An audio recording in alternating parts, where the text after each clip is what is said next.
What's poppin', peeps? T-Money here for Body Bags, week 222. The movie I chose this week is Creep 2, a sequel to 2014's Creep. The film is directed by Patrick Bryce, stars Mark Duplass, who's the star of the first Creep, Desiree Arcavin, and Karan Soni. The film is released in 2017, straight on demand, but you can check it out on Netflix and whatever else if you'd like. But so if you guys haven't seen the film, I'll read you the synopsis. It's a sequel to the original, basically continuing the story of Aaron, who is a murderous psychopath serial killer. Sarah, a video artist primarily focused on creating intimacy with lonely men, thinks she may have found the subject of her dreams after coming across a stranger's online post. Unable to resist the chance to create a truly shocking piece of art, she agrees to drive to a remote house in the forest to spend the day with the man claiming to be a serial killer. As the day goes on, however, she discovers she may have dug herself into a hole from which she can't escape. So the film basically starts off with a confession from Aaron and a man he's been seeing, I guess a friend of his, that he's a serial killer. I don't want to talk about that scene, but it's really badass, and it just starts the movie off with a major bang. It's a great kill scene. And then it flashes to the character of Sarah, played by Desiree Akavin, who is kind of a struggling vlogger who wants to videotape, well, like it says on the back here, creating intimacy with lonely men on video. So she thinks this may be a really good idea to respond to this ad for this guy who wants to basically film a crazy story that he claims will be the chance of a lifetime for her and her videos and whatnot. So enticed by, I guess, the offer, she decides to go out to this remote cabin and meet Aaron. And it's really cool because right off the bat, the guy's like, he confesses. He's like, I'm a serial killer. This is what I've done. And it's really cool because it incorporates the first film in that the whole story of the first film is shown in a flashback scene in this film, and it's portrayed by Aaron as his favorite kill. And he actually plays her the tape of the finale of the first film so she can see his most prized murder caught on tape. However, Sarah, doesn't believe that he's really a serial killer. At first I was like, whoa, this chick's gonna stay here after this guy just within the first 15 minutes of meeting her strips naked in front of her and says, I'm a serial killer. I'm like, you're fucking nuts.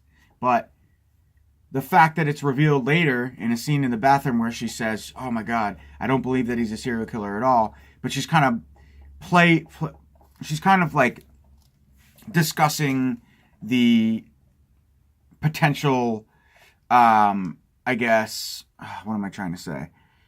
The potential threat of staying and doing this with this guy, like the dangers, or versus like the outcome could be something really big for her in terms of what attention she can garner from essentially videotaping this man, like a day in the life of this man or whatever. So it's really cool. It incorporates a lot of the great things that I loved from the first film, Peaches, the Wolfman mask.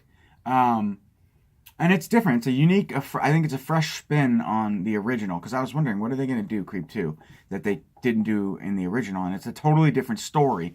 And there's a really cool scene in the beginning of the film where Mark Duplass, Aaron, asks Sarah that he says, we need to break down all barriers between men and women. So I'm basically going to strip naked and you're going to tell me what you think about it. And then you're going to strip naked and we're going to just break down all barriers. And she goes right for it.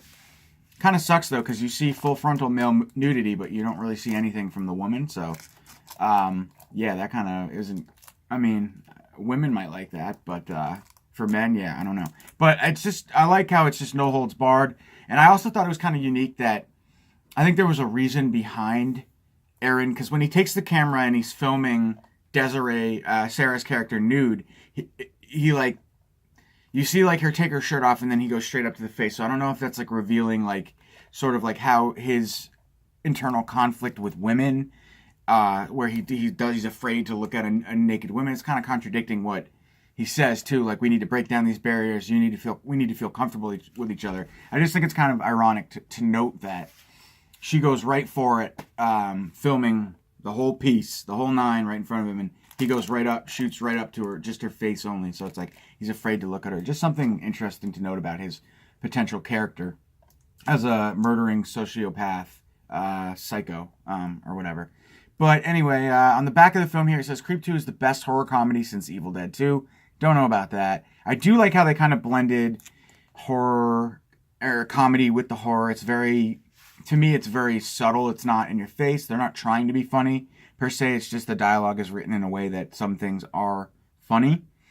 But I really like how it goes too, because the whole thing is like, you're like, okay, so what's going to happen here? Like, because one of the things that Aaron promises Sarah is that for 24 hours, I won't kill you. Look, I'm a serial killer, but if you do this with me, I'll give you $1,000, and I promise you I will not kill you. So, right off the bat, you're like, okay, well, is he a man of his word? And I guess that's to be determined. You'll find that out. So, I guess what I really like about it is the story in this film. The acting is great. I love Mark Duplass. I think he's a fantastic actor, especially in this character of Aaron. It's the only film that I've seen, the only character I've ever seen this guy play, but I really like it.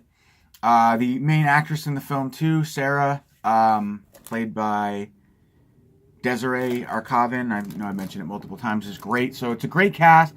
It's a great story. It's a great spin-off that incorporates the first film.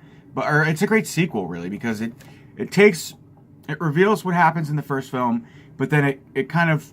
It's basically a continuation of this psychopath story, and you kind of get to learn in this film a little bit more about what makes him tick, who he is as a person, and kind of like what his motive is. It's not so much of a mystery found footage film as it is kind of like a reveal of this guy's real character, which I think is great. I highly enjoyed this film. I don't want to spoil anything. The ending is pretty intense. And yeah, I mean, I highly recommend it. Check it out, guys. Creep 2. You can get this. You can check it out on Netflix. It's a burned-on-demand disc. It was released, I think, straight to DVD-R through The Orchard, but it is also produced by Jason Blumhouse. Yeah, it is. Produced by him, so it's got some heavy hitters there in the back. And there is going to be a trilogy in this film as well. So check it out. The continuation of the psychopath, the incredibly complex character of Aaron. And I wanted to mention one other thing now about his character and what I liked, but I'm kind of drawing a blank. So just check it out, guys. Highly recommend it. Gets my approval. I think it's a great sequel, and it's kind of fresh and unique, and it doesn't repeat the old. It kind of brings out the new, and again, just continues the story. So check it out, guys. That's Creep 2. This is T-Money signing out for Body Bags, where horror lies. So I'll catch you guys next fucking Friday. Have a great weekend. Peace.